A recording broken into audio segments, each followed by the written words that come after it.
friend, I'm Dorit Shoshani, and this video is called Shifting Your Perspective. I want to quote one of my mentors, the famous, late, and great Wayne Dyer, who has a quote that says, "If you change the way you look at things, the things you look at change." I'm going to say it again. If you change the way you look at things, the things you look at change. That quote has been life-changing for me. And I hope that today's video is going to help you gain some insight on how you can shift your perspective when looking at situations and feeling stuck. So let's dive into how we can use this quote to shift our perspective. Let's take the example of parenting and our children and sleep, just because that's kind of my field of expertise. So when we think about our children who are not sleeping, we tend to do two things. The first thing is we hyper-focus on the child. So it's always somebody else's problem. It's like, well, he's just this kind of child. You know what? He got my husband's genes. That's why he doesn't sleep. My husband doesn't sleep either. Or we say, you know what? He's just a terrible sleeper. Like, we make all kinds of excuses about the child and put it on them. And then what does that do for us? It turns us into a victim. Because I'm a victim of my child having my husband's genes. That's why he's not a good sleeper.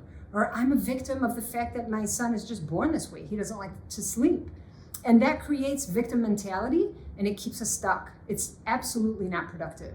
The second thing that we want to recognize is that, generally speaking, we tend to think about, how am I going to fix the problem? There's a problem and I need to fix it. As opposed to thinking, I want to just be in the situation. Because if I can be in the situation, it automatically creates less of a resistance within that situation. And then I have more of an opportunity to be able to figure out how I'm going to proceed.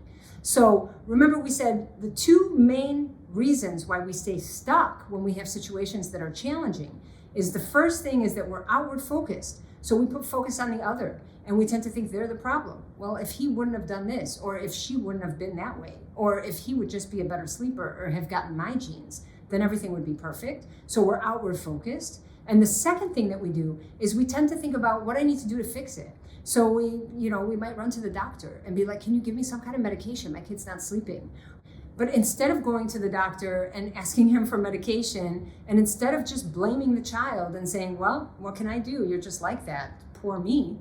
We can shift the way we look at things. And when we shift the way we look at things, the things we look at change. So how can we shift what we're looking at? Because here we have a situation, we said as an example, our child's not sleeping, we're not getting enough shut-eye, and so how do we look at the situation to make that situation change? So I invite you to switch the way we're looking at those two main points. We said the first main point is that we're outward focused. So if we're not outward focused, we're going to be inward focused, right? So we're going to think about what it is that I can do in the situation to make things right for me. As opposed to saying, well, it's my child's fault. He can't do this, or he's not capable of doing that yet. We want to say, what can I do in the situation? Under these circumstances, what can I do as a parent to help move things along? That's already, just in the sentence, so much more empowering. Because all of a sudden, it has nothing to do with anyone else. It only has to do with me. And we all know that we cannot change other people. It's hard enough just to change ourselves. So let's start with that. Okay, so what can I do in the situation to make things right? Make things right for me, make things right for us, make things right for the family as a dynamic. That's much more powerful than blaming the other and staying stuck. Next, we want to think about, as opposed to trying to fix the other person, we want to try and think about, how can I be in the situation? How can I accept that this is the situation that's presenting itself to me, so that I can then accept first and then try and move forward? Or I can accept and then hold space for the situation that's happening. Now, when I talk about holding space, you might think to yourself, wait a minute, what does that mean? There's a video on holding space. Please watch it. It's super important. It will definitely strengthen your parenting, and it will strengthen who you are as a person in general.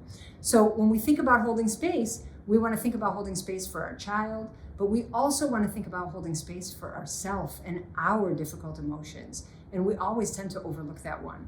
So holding space for yourself means that if you're showing up in a difficult situation and you're feeling the discomfort, because this is very difficult for you, that you can just notice that and say to yourself, you know what, Dory, it's okay. You're going through a hard time right now.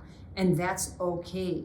And that automatically creates a sense of acceptance, which then opens doors for you to be able to move towards, what can I do in this situation to make things right for me? Because again, we're not putting all the focus on the other.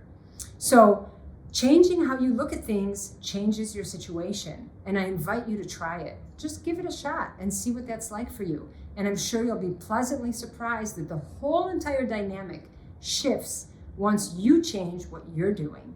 Guys, I invite you to join me in my community if you haven't done so already. We'll be meeting twice a month. You'll get webinars and live Q&As with me. And that way we can discuss exactly how this shift has impacted you in your parenting and just in general in your being. I hope you found this helpful. If we are still at the beginning phases of getting our children to sleep, I invite you to please check out my free guide. I have a free guide called The 3 Main Reasons Why Your Child is Still Not Sleeping Through the Night. You can get it for free on my website. Go to doritshashani.com. The link is below. Let's get your child sleeping. And then we can focus on bigger and better topics such as who do you want to be? All right, guys, thanks for being with me. I will see you in the next video.